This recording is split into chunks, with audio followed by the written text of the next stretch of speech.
నువ్వు అనుభవిస్తున్న సుఖాలు, దుఃఖాలు, బాధ, సంతోషం మరియు ప్రేమ అన్నిటికీ ఒకే మూలం, అదే చేసిన కర్మ.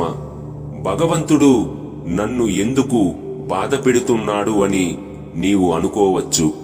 అయితే గత జన్మలో నువ్వు చెడు కర్మలు చేసినవి ఉంటాయి. వాటి ఫలితంగానే నీ దుఃఖానికి కారణమని నీకు తెలియదు.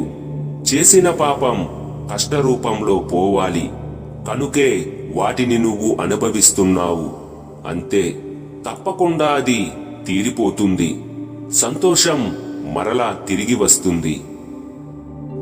నాకు ఎన్ని మాలలు వేశాడు అన్నదానికన్నా, నాకు ఎన్ని పువ్వులతో పూజ చేశాడు అన్నదానికన్నా, నాకు ఎన్ని పదార్థాలు నైవేద్యంగా పెట్టారు అన్నదానికన్నా, నేను చెప్పినది జీవితంలో ఎంత ధర్మంగా పాటిస్తున్నారు అన్నదాన్ని బట్టే నేను వారికి దగ్గరవుతాను. నేను ఎప్పుడూ నాపై ప్రేమ, భక్తిని చూస్తాను. అట్టివారు నాకు నిరంతర పూజ చేసిన వారే అవుతారు. అట్టివారు నాకు నమస్కరించినా చాలు, నాకు ఆనందమే. నువ్వు స్మరించే నా నామం నీకు మోక్ష మార్గాన్ని కలిగిస్తుంది. నాపై ఉన్న నీ భక్తి నీకు జ్ఞానాన్ని కలిగిస్తుంది. నాపై ఉన్న నీ శ్రద్ధ నిన్ను సరైన మార్గంలో నడిపిస్తుంది. నాపై ఉన్న నీ విశ్వాసం నీ అవరోధాలను అడ్డుకుంటుంది. ఎవరైతే నా నామాన్ని జపిస్తూ స్మరిస్తూ ఉంటారో అట్టి వారి ఆపదల నుండి రక్షించే బాధ్యత నాపైనే ఉంటుంది. అన్నిటికీ అనర్థం మూలం కోపం. ఓర్పు పట్టి కోపాన్ని వదిలిపెట్టిన వారు ఎవరో వారే ధన్యాత్ములు. మనిషికి ఓర్పు, ప్రేమ గొప్పవి. ప్రేమ శాశ్వతమైన పరిష్కారాన్ని చూపిస్తుంది. కోపంతో చెప్పినవి ఆ సమయాన మాత్రమే నిలబడవచ్చు. అయితే ప్రేమతో చెప్పినది మనిషిని శాశ్వతంగా మారుస్తుంది.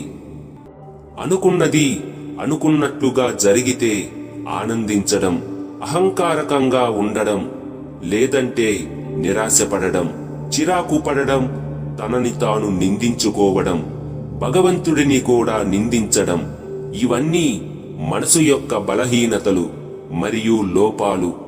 కర్మలు ఆచరించకముందే ఫలితం ఎలా వస్తుందో ఏమిటో అనే అతి ఆలోచనలు మిమ్మలను సక్రమైన కర్తవ్య నిర్వహణకు దూరం చేయడమే కాకుండా మానసిక కుంగుపాటుకు దారితీస్తుంది. కనుక ఫలితం గురించి ఆశ మాని నీ కర్తవ్యం నువ్వు చేస్తూ ఉండు. మానవుడికి కామానికి మించిన శత్రువు మరొకటి లేదు.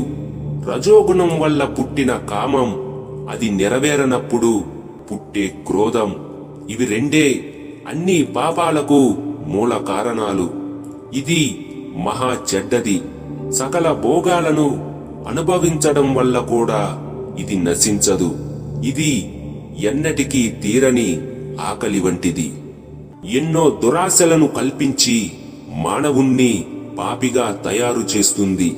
అలా పాపాలను చేయకుండా ఉండాలి అంటే ముఖ్య శత్రువైన ఈ కామాన్ని నాశనం చేయగలిగితే దానివల్ల కలిగే అనర్థాలు కలుగకుండా పోతాయి. అయితే కామాన్ని నాశనం చేయడం అంత సులువైన విషయం కాదు. దానిని నీ మనసుతో ఎంతో కఠినమైన నిగ్రహం ద్వారా బంధించాల్సి ఉంటుంది. నువ్వు కష్టాలలో కుంగిపోకుండా, సుఖాలలో పొంగిపోకుండా సంయమనం పాటించాలి. అంతేకాదు, కష్టాలు వచ్చినప్పుడు కలవరపడితే మానసిక శక్తులు కుచించుకుపోతాయి. సమస్యల నుంచి బయటపడే మార్గాన్ని చూపలేవు, మరింత లోతుకు పడేస్తాయి. అదే నువ్వు దిగాలు పడకుండా ధీటుగా నిలబడితే కష్టాలను తొలగించుకునే మార్గాలు కనిపిస్తాయి. అలాంటి మార్గ అన్వేషణలో తన ఉపాయ కుశలతను ప్రదర్శించాలి. శాంతిహితంగా ఆలోచించి మాట్లాడితే పరిష్కారం దొరకని సమస్యంటూ ఉండదు. అయితే నీ మాటలు పోట్లాడేలా ఉండాలా, పరిష్కారం దొరికేలా ఉండాలా అనేది నీ చేతుల్లోనే ఉంటుంది. కాని అహంకారంతో, ఆధిపత్య వ్యామోహంతో యుద్ధం దాకా వెళ్లితే చివరకు పరాభవమే మిగులుతుంది. మనసు యొక్క మర్మం అంతుపట్టనిది. అదే స్వర్గం, అదే నరకం, దేనినైనా సృష్టించగలదు. మనస్సును ధ్యానంతో స్థిరంగా ఉంచుకోవాలి. లేదంటే కోరికలనే సుడిగాలి దానిని అల్లకల్లోలం చేస్తుంది. మనస్సుని కలత చెందిస్తుంది. ఆందోళన, ఒత్తిడి కలిగిస్తాయి. ఫలితంగా చేసే పనులపై ఏకాగ్రత, అంకితభావం లోపిస్తుంది. చివరకు జీవితమే గతి తప్పి గాలివాటుకు ఎటు పడితే అటు కొట్టుకుపోయే గట్టి పూచలా మారుతుంది. మనసుతో కాని, నోటితో కాని, చేతల ద్వారా కాని ఎవరి మనసును నొప్పించకు. అందరిపై దయ కలిగి ఉండు. నీకు సుఖశాంతులు కావాలంటే ఏ విధమైన పాపాలు చేయకు. నిన్ను ఎవ్వరితోనూ పోల్చుకోకు. ఎందుకంటే వారి వారి అర్హతను బట్టి వారు ఉంటారు. అది మరిచిపోవద్దు. ఇతరుల సుఖ జీవితం చూసి సంతోషించు. నీకు సంతోష జీవితం కలుగుతుంది.